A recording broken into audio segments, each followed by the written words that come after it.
Welcome to Culture at Work, the podcast that explores how to maintain a strong corporate culture in a rapidly changing world.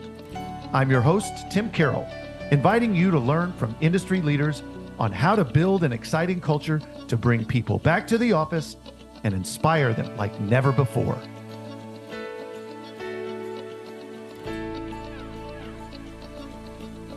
On today's episode, we have Marilyn McSweeney, President and CEO of the McSweeney Group.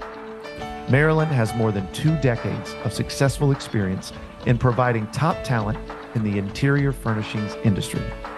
Marilyn and the team at McSweeney Group have an extensive understanding of what is needed for employers and employees to achieve the mutual fit necessary for long-term success. This is going to be a great conversation. Let's get to it. Marilyn, thank you so much for joining us today. I'm really excited about this topic as it relates to culture and what candidates are looking for in the workplace. But I just want to start off right at the top and just, how's the business of recruiting and how is it post-COVID? How's it changed? And, how difficult is your job now as opposed to, as difficult as it was before? Yeah, great question, Tim. I mean, if recruiting wasn't difficult, we wouldn't have a job, right? So, people call us because it is a challenge, but I don't think it's ever been more of a challenge than it is today. And, part of it is still the trauma of coming out of the pandemic and how that affected both companies and employees. But I think it gave particularly employees time to do a lot of self-evaluation, and many have left the industry. Many have drawn the line that they'll only work remotely, and employers aren't granting that as much as they were during the pandemic, of course. Just a lot of talent has left the industry, and candidates are having higher demands. Additionally, because of that trauma and, talks about an upcoming recession, candidates are even more gun shy to make a move because of the last in, first out rule.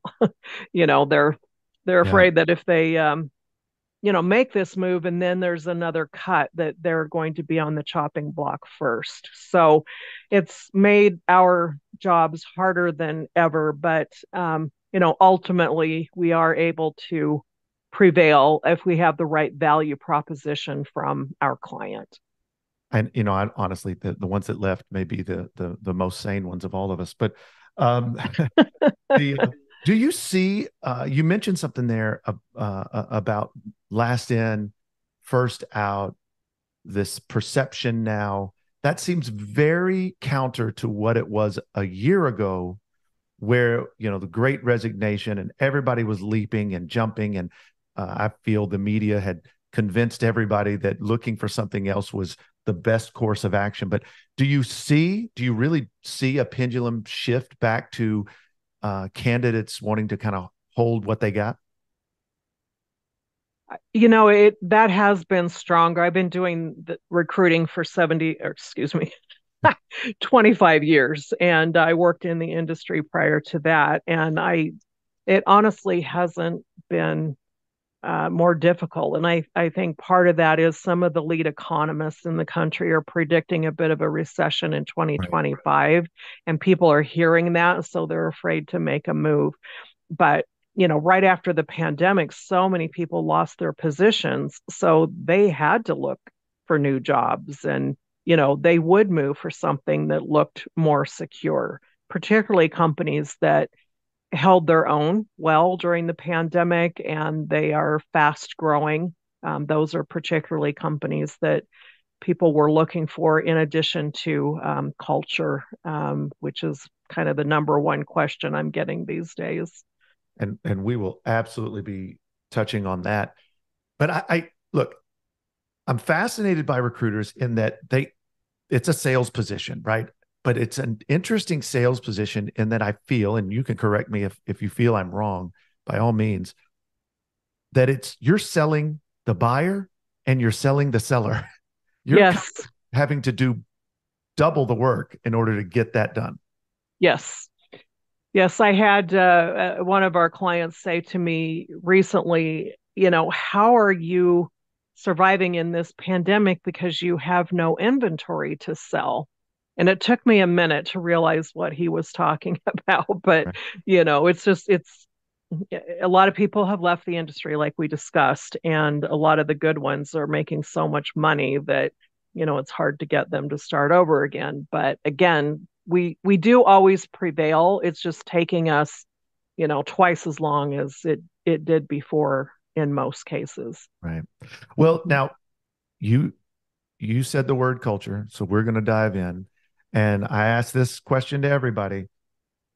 How do you define culture? Great question. And I promise if you ask 10 people that, you're going to somewhat get different No answers. doubt. But since we talk about it every day and we ask a lot of probing questions with both the hiring companies and the candidates, the way that I would define it is that it's the company's vision and core values. It's the attitudes and behaviors that make up that work environment. It's the experience that people have while they're at work. Um, they're looking for healthy work environments as a category under culture. So, how the space looks and is it paying attention to workplace well-being and a safe place to work. It just shows that the employers care about their employees and they're willing to invest in them. So when you asked me to do this, I thought hard and I spoke with my team, and these seem to be the collective words that I think I would use to define a company culture. You mentioned vision and core values, and I'm very curious. Do you find now we're talking specific to the commercial interiors business? Do you find and peripheral businesses that I'm sure you work with? Do you find that most companies, in fact, do have defined vision and core values and mission, or is that uh, uh, kind of at a premium? Is that some? Not many people have that. Which is it? Yeah. The larger corporations are the ones that, of course, seem to have a clear mission statement. It's posted in the lobby. They talk about their core values in their meetings and so forth. But you're right, a lot of companies just haven't clearly defined that. When you open a company's website because you're about to research them as a potential employer, one of the first things you need to see is what is the company's mission, purpose, and core values. And if it's not there, I would encourage you to spend some time outlining it because it is part of the culture that a candidate will see and determine whether that fits with their personal goals. The It's a smaller fun companies exercise in too. particular, yeah, don't seem to put much time into this. Yeah, and it's a fun exercise. It really is. I mean, at Working Spaces, we've gone through that process and defined mission and vision and values and specifically around that values proposition. What do you find is important? And that exercise in itself is engaging and interesting to just tackle with your team, I find. And I also, as well, Marilyn, find that candidates respond to the fact that we have all of that very defined and upfront on our website. When you go there, I feel like you really get a chance to sense who we are. And so that's why I ask, is that kind of normal? Or I mean, the big companies, the manufacturers, I feel like they follow in line, but is that the same across the board for some of, let's just say, like the dealers? Yeah, there's particularly some of the smaller or younger dealers. They're the ones that kind of rarely have that clearly defined in their website, their social media, and and within your own company. Because one of the worst things you can do where you're going to lose candidates is portray this mission and culture and values, and then what's happening inside those doors is completely different than what you're portraying. So That big it's switch. not as common to see this as we would like it to be. So what are the two so again, speaking of culture, what are the two requests? What are the two things, if you had to pick two, that candidates are really requesting when they talk to you relative to culture? Mm-hmm. Um, boy, that I made a list, and it's really hard to whittle that down to two. But one of the things that, especially in the last few years, is the purpose of the work. If that makes sense, it's the company's why, if you will. They want to feel like they're with a company that their efforts matter.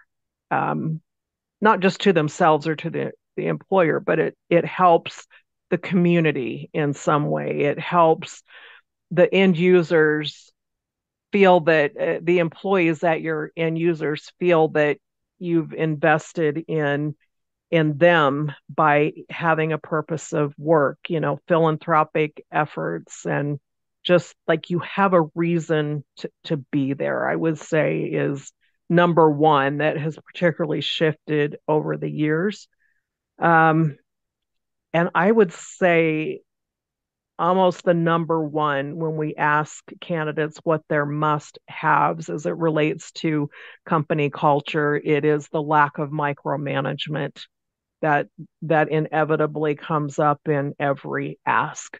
So I would ask employers to do some self-evaluation and poll their team.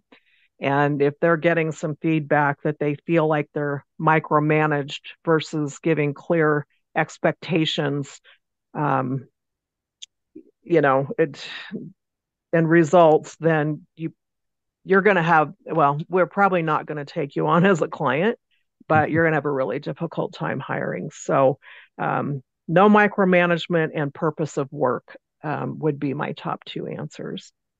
So, I generally ask that question. It's an easy, simple question in an interview. How do you like to be managed? And it's funny, almost exclusively, the first thing they say is, well, I don't like to be micromanaged.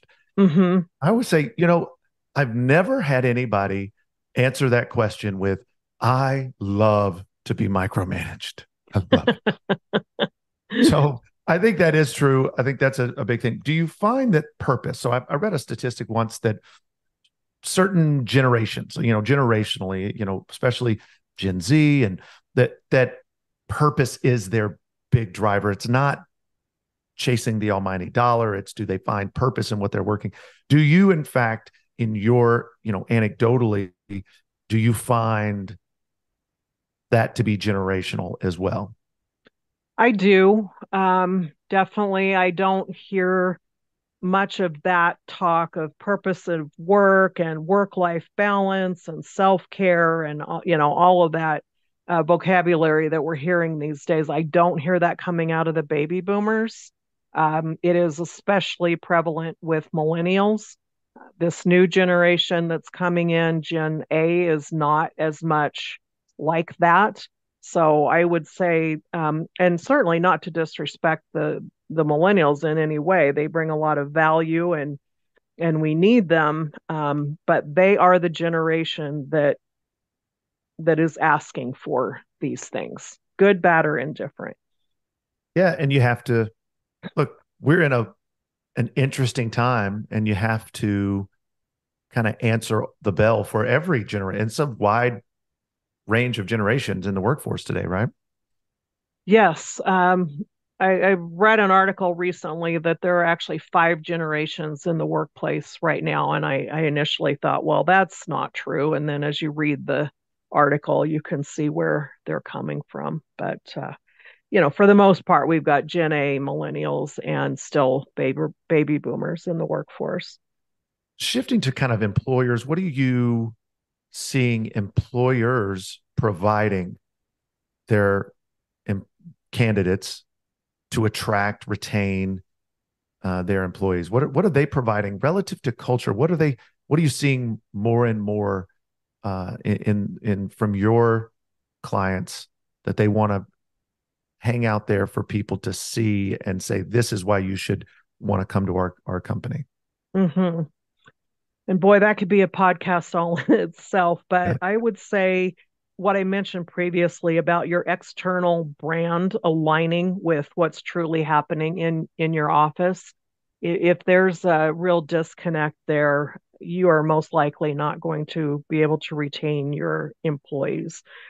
Um, Having a commitment to workplace well-being. In fact, I just wrote an article on this that will be coming out in November's publication of Office Insight and Viewpoint about about addressing physical, mental, financial, and social well-being in the workforce. It's not just physical that we're talking about. So if you get a chance to read that article, it'll go into more detail there. But your brand aligning, workplace well-being, leadership that leads by example and with empathy and truly investing in helping them to be the most successful they can be with a lack of self-importance.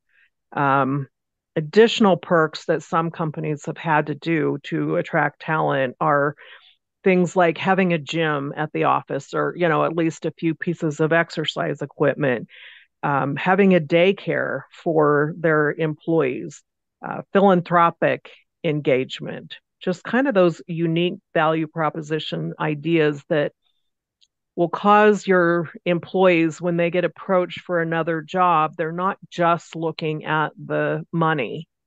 They're like, well, this new company doesn't provide a gym or daycare, and that's a huge value to me. So even if it's a little bit more money, I'm going to stay where I am.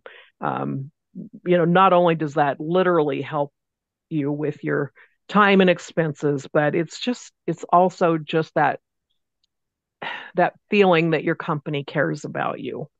So, Do you find, because I'd say 10 to 15 years ago, there was this big push to, Googlefy the office. There was, you got to have ping pong tables and putting greens and kegerators and all of that stuff. Today, do you hear anybody asking for those things? I do actually. I mean, Yeah. it was bigger 15 years ago when some of these tech companies, the Googles and Amazons and so forth, um, were almost going overboard with that stuff. I mean, I've heard from people that work there that some of that doesn't get used, so it might be just a cost to the company that doesn't translate into a value for someone. But, What are they looking for then? particularly, If they're like those things, what are they looking for? I think on their breaks, honestly, that exercise equipment or a walking desk, if you will, just so you can save time with your exercise that you would have to do at home otherwise. Um, Gosh, a lot of this just comes down to the culture of feeling respected and cared about. So it can just even be things like making sure that your company is very philanthropic and giving back. Mm. The younger generations especially want to see that offered in the workplace. The daycare obviously is huge, and most companies I think do charge for that, but at a minimal cost. And with your availability, like on your lunch hour, for example, to stop in and see your child, that is a huge perk. Now, not every company is big enough to warrant something like that. Right. But, if you're a $500 million dealership and you do have the resources in the space, that would be one thing I would encourage you to look at. I get everything you're saying. It goes back to purpose and well-being, right? It Yep. just seems like there's a little through line happening here in this conversation of purpose and well-being. Okay, we're going to break away for just a quick message, and we'll be right back after this. At Working Spaces, we do much more than just sell furniture. We immerse ourselves in the culture of each and every client, and then create spaces that inspire creativity, inspire productivity, and inspire connectivity. So if you're looking to create an office space that inspires your employees to want to come back to the office, collaborate face-to-face, and do their best work every day, contact Working Spaces. Working Spaces, the innovative leader in office furniture and design since 1999. Now in 6 markets nationwide.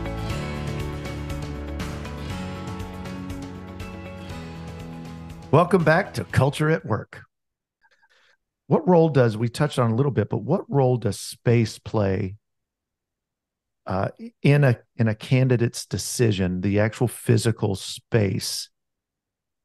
What role does that play in the decision-making process? In our industry, especially, I would say a lot in capital letters with an exclamation point. A lot of us have come from design backgrounds and so forth, or, even the salespeople that don't have a design background or the leaders. You've been around a lot of beautiful spaces if you're selling commercial office interiors of any variety, and it's really just expected. I have honestly had candidates not take a position because when they went into the office, it was old and chaotic, and there's papers everywhere and still using chairs from the 1960s. Believe it or not, that still exists in some places, and you're going to have a hard time, particularly attracting talent in this industry, without having a beautiful, organized, decluttered, beautiful workspace. It just shows that your employer cares about you, and also you need to have it like that because of customer visits. Your customers are going to want to come in and touch and feel what they're spending money on, and you've just got to have a beautiful workplace.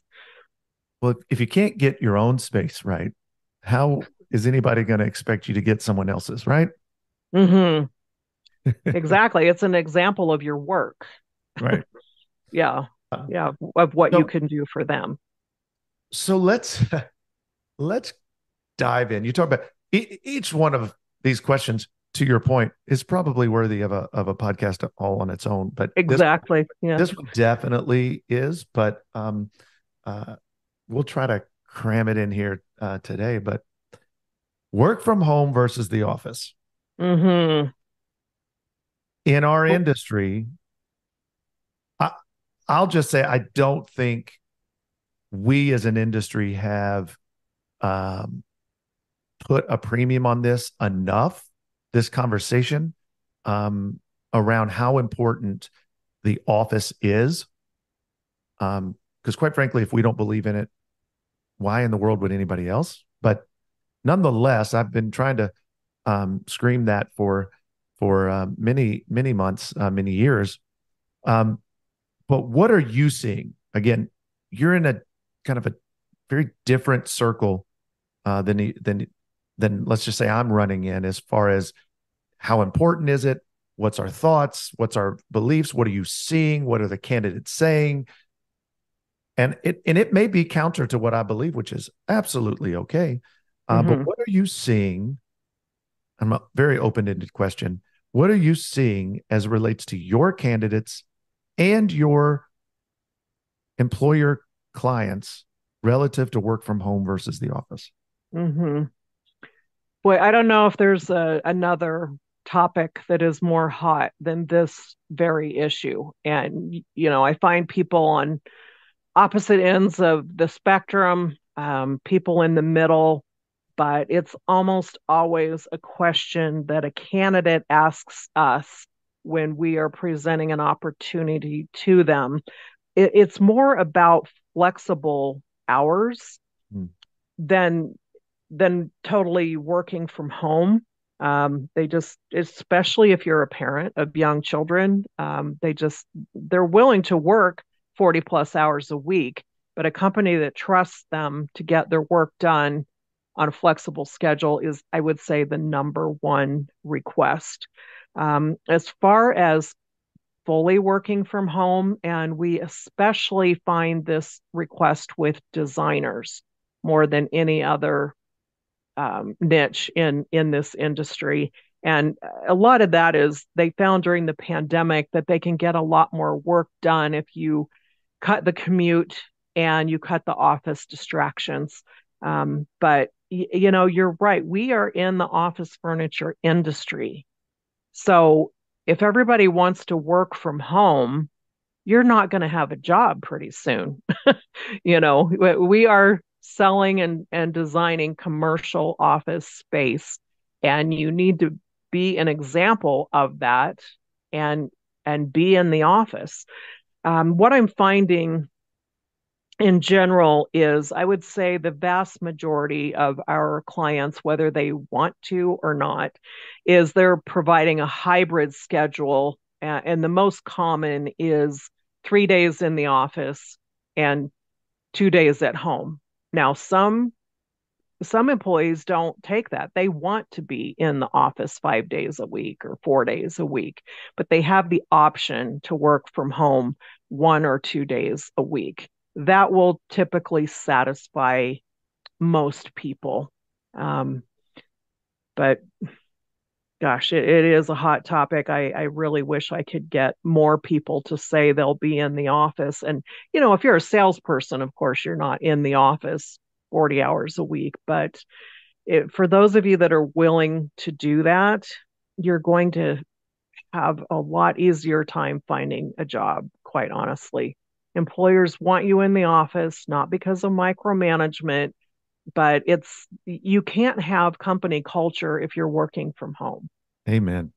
So, you need that human interaction and working collaboratively and, grab somebody and go sit down in the conference room and collaborate. It's just much more likely to happen if you're physically in the workspace. So I am really encouraging candidates to evaluate that and try to mentally be willing and look forward to being in the office a minimum of 3 days a week and preferably 4 or 5.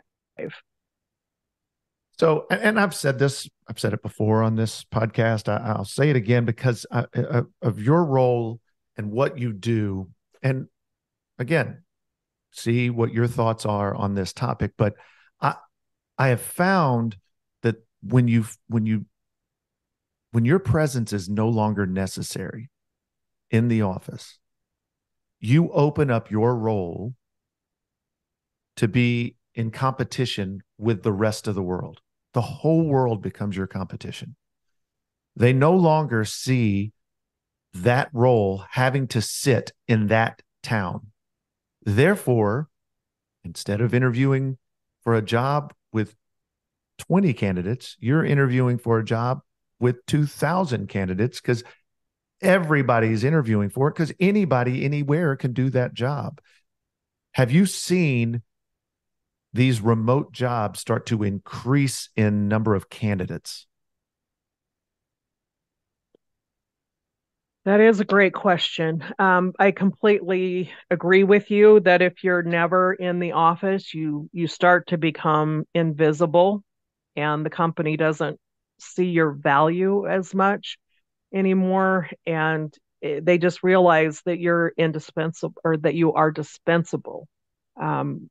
Because you're essentially working remotely and you're probably in the same city as your employer, they realize that they could get somebody even better that lives clear across the country or even in another country, which I'm seeing, particularly South America, South and Central America. They can get less expensive and more qualified talent, and it doesn't matter where they sit as long as they can adapt to the time zone. So you really are setting yourself up to be dispensable if you are if you're a ghost, quite honestly. Yeah, and I've again I feel and I believe that we're heading to a place where um, we're going to see people getting promoted that are in the office, and those that are working remotely wondering why they're not getting the opportunity to be promoted, right? And it's a simple equation, right? The more you're there, the more you get a chance to, let's just say, quote unquote, get it, right? And you're there and you understand the company and you get to have those micro moments throughout the day that really kind of inform who the company is, right? I couldn't agree more. As a company, as a management team sits behind closed doors and determines who they're going to promote and where people fit in the org chart, you're going to be much more top of mind if you're physically present and interacting with these people every day and they can see your energy, your passion, your drive, your kindness. I mean, absolutely, those people in the office are going to get looked at first. Um, they are physically there building relationships with the leadership team and with the staff. They are seen as a contributor. So I will really warn people that are fully remote if you're looking to grow with your company or even with another company, you have to be seen. Mm. Yeah. So, final question here, um, and a good one, big one.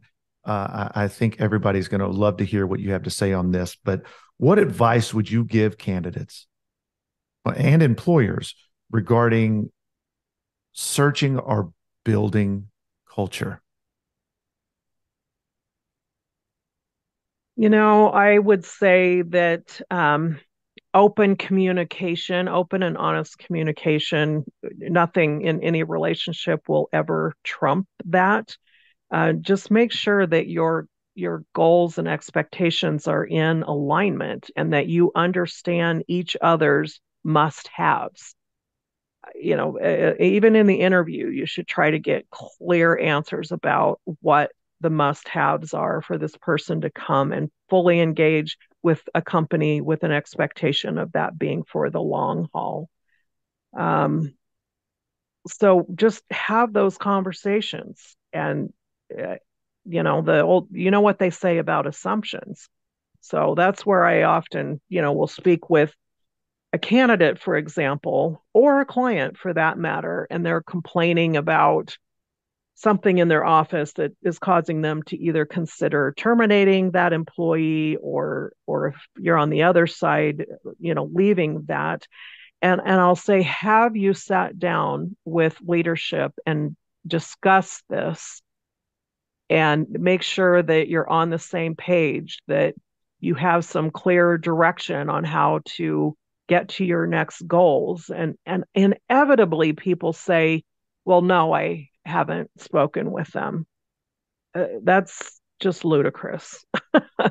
Even if you're an employer, if somebody appears to not be working out, communicate and find out why. Are they getting the tools that they need? Understand how they learn and be able to help train them in the way that they learn. I just had a circumstance of this a couple of months ago. A company was going to let a designer go. And I said, have you asked her what she needs? It might be a real simple fix. And, maybe partner with someone else on the team who's successful in that job in a mentor type capacity. And they said, well, we hadn't really thought of that. So they did it, they worked it out, and now she's doing much better. So, clear purpose and expectations and goals that you both agree on. I would say quarterly performance evaluations to make sure that once again we're not straying off that trail of what they originally came to work for. Um, everyone wants to feel important. So, give them a responsibility that really matters to your company where they feel valued and that their input is heard and listened to, and it's making a difference. So some of this is the same type of advice you'd find in marriage counseling, for example, or relationship um, advice. So that's what I would say is, be open and honest and kind and empathetic and have these tough conversations and get on the same page. Wow. I mean, communication, so inexpensive, so critical, and so hard to do sometimes. It Uh, is. It is. that is a great point. Well, Marilyn McSweeney, thank you so much for being with us on this episode. You are on the front lines of culture building from the candidate side, and just your insights have been great. So thank you so much for being with us today. It's an absolute honor to be asked, and hopefully there's something here that will help someone. Absolutely. Thank you so much. All right. Have a great day.